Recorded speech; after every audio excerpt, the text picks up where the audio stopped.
Hello, my name is Father Christopher Heath. I am the Director of Diocesan Archives. I'm in charge of the story of the Church of Orange. I'm going to show you a few things that are part of our story, part of our history. Let's go take a look.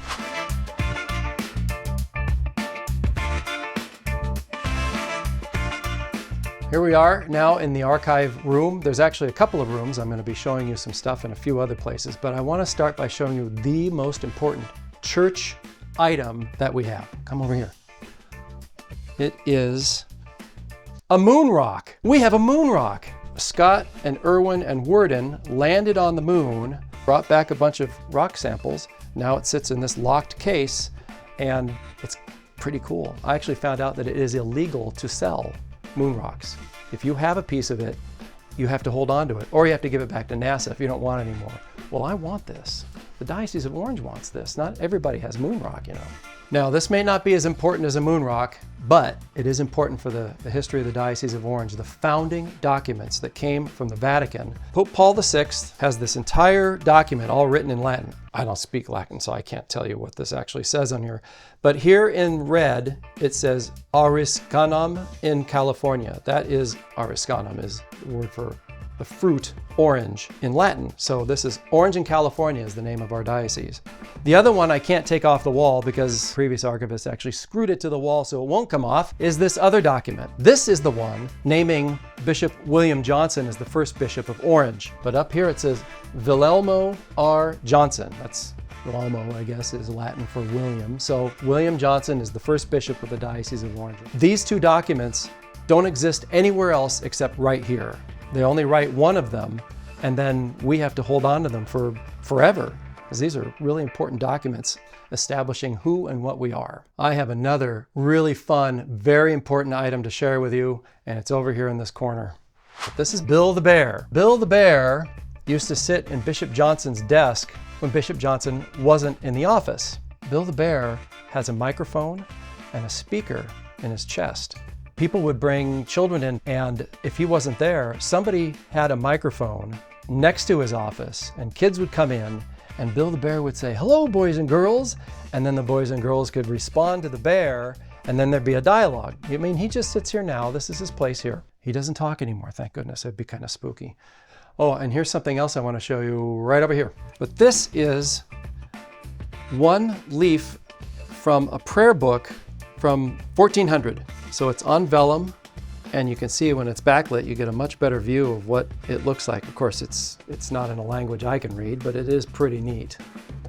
And we keep it in here so it's not exposed to the light, because light actually harms things like this over time. These are the file drawers of the histories of the parishes of the Diocese of Orange. Now, one of the things that's interesting about this is the Diocese of Orange is only 50 years old, but we've got parishes that are over 100 years old. When the Diocese of Orange split off from Los Angeles in 1976, LA had to give us all of the histories of all of those parishes. So we have parishes here that go back that far. But there are some really interesting things in here. I wanted to show you this one in particular. This is St. Catherine of Siena, and there is a file folder in here that I've created that's just got photos in it. Here's a picture of a First Communion class with a pastor from 1969. Look at all those not smiling kids in this picture. Now, it's also important to know that I'm not the only one doing the archiving here for the Diocese of Orange. The archives assistant, Daniela Aquino, you actually have a degree in this. And Daniela, you've been working on a particular collection that the diocese picked up about a year ago. Yes, I am archiving the Dr. Fred Swan sheet music collection. Fred Swan was one of the most renowned organists in the world, and he was the organist for Crystal Cathedral. So you brought a couple of documents to share with us, some interesting people that he's met over the years, or some fun things that he's done? We have some photographs of Fred Swan in the old Crystal Cathedral. Well, what's this? That's a tiger on the organ in the church. In the church. That's pretty cool. We also have materials from other famous organists in the collection. Here we have a copy of Requiem by Maurice Dorfley, and it is signed by the composer as well. We also have a copy of Samuel Barber's Adagio for strings. We also have, it looks like a There is a signed letter from President George Bush thanking Dr. Swan for his involvement in the consecration of the National Cathedral in Washington, D.C. There are a lot of people that remember Dr. Swan and love the work that he did.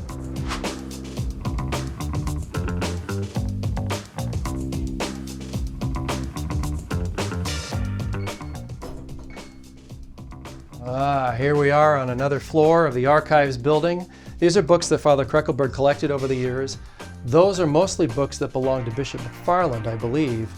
And then these are history books of Orange County or different cities in Orange County. And again, this is all stuff that Father Kreckelberg has collected over the years.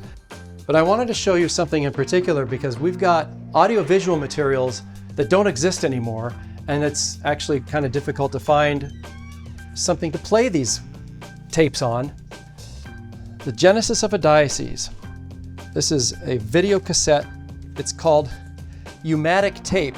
This is pre-VHS, so it's huge. This is a 3/4 inch video cassettes. We have to find a machine that will play it and from which we can then digitize it. I'm concerned because the older these materials get, the more degraded they become. Drawers full of reel-to-reel audio tapes. Back in the early years of the Diocese of Orange, the diocese had a radio program. So they had a radio studio where they were recording interviews with the bishop or different priests or different lay people who were involved in church activities. And all of these were then broadcast on a radio station once a week. And down here is microfilm. I haven't seen microfilm since I was in college. This stuff is from the 1960s. And again, who has microfilm players? I don't, but we got to find out what's on this stuff and figure out how to preserve it all so that it doesn't go bad. If we play our cards right, we'll be able to digitize everything and then it'll be good for hundreds of years more. The Diocese of Orange has filmed this about the archives because October is National Archives Month. So we wanted to make sure that people know that the Diocese of Orange has an archives, because I think it's probably like a pretty well kept secret. And I showed you some of the secrets in there. One of the things that's important for the diocese is there are people who might have, some of you might actually have important historical items for your parishes or pertain to the Diocese of Orange. And if you have anything that you think might be good for the archives, I'd love it if you could reach out and let me know what you've got. I'm talking about stuff that has to do with priests or bishops or the workings of the church, or if you ever worked for the Diocese of Orange in the past and you have some materials you think we ought to have, I'd be happy to talk to you about it and see what you've got. So until next time, see you then. God bless.